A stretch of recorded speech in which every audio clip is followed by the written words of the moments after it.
नमस्कार, स्वागत है आप सभी का द बिहार टॉप में। मेरा नाम उदित तारन है। देखिए, बिहार में कई सीटों पर उपचुनाव हो रहा है।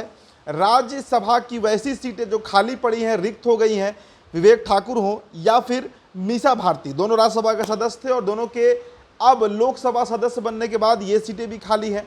तो ऐसे में अब चर्चा बड़ी जोर पकड़ रही है कि आखिर कौन कौन राज्यसभा जा सकता है, या जिन विधानसभा सीटों पर, जैसे गया के इमामगंज सीट की चर्चा कीजिए, बक्सर के रामगढ़ सीट की बात हो, या फिर कल्याणपुर जहां से देवेशन ठाकुर विधायक थे वो सीट भी खाली पड़ा हुआ है। तो ऐसी कई सीटें हैं जहां से आरा तरारी का लोकसभा हो, जहां से अब आरा के जो सांसद हैं वो बन चुके हैं। तो ऐसी कई सीटें हैं जो रिक्त पड़ी हुई हैं। तो चुनावी माहौल बिहार में एक बार फिर से बनते हुए दिख रहा है। देखिए, कल ही हमने आपको एक वीडियो दिखाया, हमने बताया, चर्चा किया कि कौन कौन वो प्रत्याशित नाम हो सकते हैं जिन्हें बीजेपी और जदयू भेज सकती है राज्यसभा। बीजेपी से हमने चर्चा किया था कि आरके सिंह, जो कि आरा के पूर्व सांसद, भारत सरकार के पूर्व मंत्री रहे हैं, उनके नामों पर चर्चा है। इसके साथ ही साथ आपको बताएं कि बीजेपी कोटे से रामा देवी के नाम पर भी चर्चा है। रामा देवी जो कि शिवहर से लगातार 3 बार सांसद रही, 2009, 2014 और 2019 में। उसके पहले वो मोतिहारी से भी सांसद रह चुकी हैं।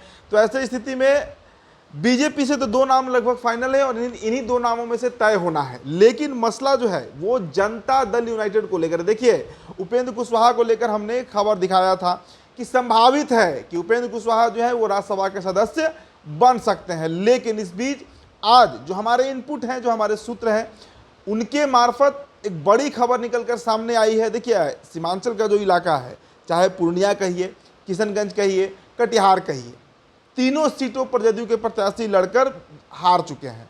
पूर्णिया से पप्पू यादव जीते, कटिहार से तारिक अनवर जीते और कांग्रेस के डॉक्टर जावेद जो हैं वो सांसद बनते हैं कांग्रेस पार्टी से। ऐसे में सीमांचल कोसी का इलाका नीतीश कुमार के हाथ से कहीं निकल ना जाए, उस इलाके पर पकड़ कहीं छूट ना जाए, क्योंकि लोकसभा का परिणाम जो है वो कई तरह के संकेत दे चुका है।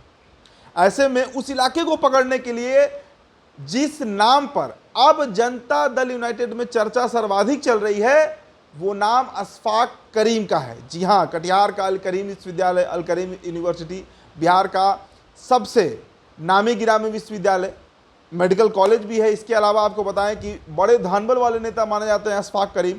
पूर्व में आरजेडी पार्टी में रहे, आरजेडी के लंबी समय तक उन्होंने सेवा किया, राज्यसभा के सदस्य भी रहे। लेकिन जब कटिहार से लोकसभा चुनाव लड़ने की चर्चा हुई तो उसके बाद अशफाक करीम का टिकट काट दिया गया और वो सीट चली गई कांग्रेस को, जहां से तारिक अनवर जो है वो प्रत्याशी बनाए गए और अब वो सांसद बन चुके हैं। अब देखिए, इसे लेकर अशफाक करीम बेहद नाराज हुए थे और अपनी पार्टी, यानी उनकी पार्टी रही आरजेडी, उसे छोड़कर उन्होंने जदयू का दामन थाम लिया था। चुनाव के ठीक पहले इस तरीके का प्रकरण देखने को मिला था। अब जो बड़ा अपडेट निकल कर सामने आ रहा है कि अशफाक करीम जो है वो जनता दल यूनाइटेड कोटे से राज्यसभा एक बार फिर से पुनः जा सकते हैं और इसकी चर्चा पटना से लेकर दिल्ली तक होने लगी है। पटना से लेकर दिल्ली, कटिहार, सभी जगहों पर अशफाक करीम के नाम पर चर्चा बड़ी जोर है।